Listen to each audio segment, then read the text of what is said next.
Selamat malam kawan-kawan semua. Ada pepatah panjang silaturahmi, panjang rezeki, betul?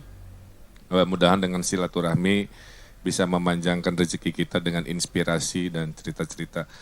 Alhamdulillah malam ini bisa bertemu dengan orang-orang yang bersemangat. Ya, saya mulai dengan sebuah studi dari McKinsey. Indonesia itu akan jadi ranking 3 negeri terkeren sedunia 2045. Doakan, amin. Ya. Good evening, my friends. There is an old saying, the more you meet people, the more fortune you will have, right? Hopefully, with us being met can bring us fortune with inspiration and stories. Alhamdulillah, in this evening, I got a chance to meet all of you spirited people. Let's start with a study from McKinsey that Indonesia will be the world's top 3 strongest economic country in 2045. Let us pray on that. Amin. 2045 kamu umur 40 tahun, ya, saya sudah 70 tahun, kira-kira begitu, plus minus ya. Syaratnya 3, nah mudah-mudahan 3 syarat ini kita renungkan. 1, ekonomi jangan kurang dari 5%. Saya ini paling susah nerangin angka pertumbuhan ekonomi ke ibu-ibu. Pak Ridwan maksudnya apa ekonomi 5%? Coba kan Economics 101.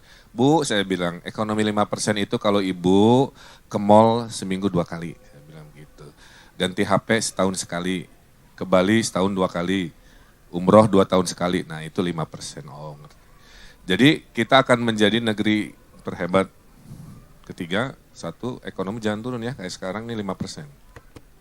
In 2045, you will be 40 years old, I will be around 70 years old, more or less. There are only 3 requirements and hopefully we can all contemplate on these 3. 1. Economic should not be less than 5%. I'm having difficulty explaining this to the moms. Mr. Ridwan, what is 5% economic mean? Mom, 5% economic means if you are going to the mall twice a week, change your mobile phone once a year, going vacation to Bali twice a year, umrah once every 2 years, that is a 5% economic. So we will be the world's 3rd greatest country. The first one, economic should not be lower than today, which is 5%. Kedua, pemilihan demokrasi jangan ribut. Karena itu syarat kondusivitas. Jadi jangan lagi ya 2014 kita marah-marahan unfriend di Facebook, ya friend lagi, ketemu pilkada DKI, unfriend lagi, nggak begitu. Nah, kenapa? Second, do not make a quarrel during election times because that is requirement for a conducive situation. So no more prowling like in 2040, we are unfriended on Facebook and then be friends again. But the comes DKI's election for regional heads, we are unfriends again. Don't be like that. Pak, karena politik yang tidak kondusif, kapan kerjanya, betul? Yang ngomongin isu. Habis waktu, makanya saya yakin sebagian dari kita udah enak dengan bacaan-bacaan yang ada di seliweran di medsos kan. Nah kita doakan pergantian presiden, pergantian gubernur, bupati, wali kota lancar. Why is that? Because if the political situation is not conducive, when will we have time to work hard? All we can talk about are issue and stuff. Our time will run out. That's why I'm sure many of us had enough with all the posts in social media. Let's just pray for the next presidential election, the governor election, the mayor election will be smooth sailing. Jadikan demokrasi itu kayak festival, ya. Lucu-lucuan aja, senang kan begitu. Maka jangan benci-bencian. Sekarang ini serba online tuh. Sampai kebencian pun online. Nah, ada bisnis kebencian online, Sarasen, 75 sepaket. Tuh. 75 juta. Ternyata ada customernya ya. Nah.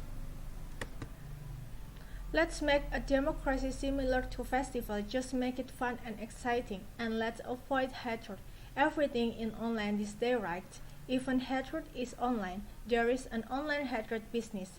Sarasen 78 a package, 78 million that is. It is turned out there really are customer for that business. Yang ketiga, nah ini kita, menurut studi McKinsey, syarat nomor 3-nya adalah jika generasi muda produktif, bonus demografi ini kompetitif. Apa definisi kompetitif? Mandiri, oke, bisa bersaing, dikirim ke Singapura bisa bersaing, dikirim ke luar negeri bisa bersaing, bisnis sendiri bisa bersaing, kira-kira begitu. Maka yang diperlukan oleh Anda adalah skill. The third one, according to McKinsey study, the third requirement is if this youngest productive generation, this demographic bonus is competitive. What is the definition of competitive? Independent, can compete. If we send them to Singapore, they can compete. Send them to abroad, they can compete, having their own business and compete more or less like that. That's why you need skill.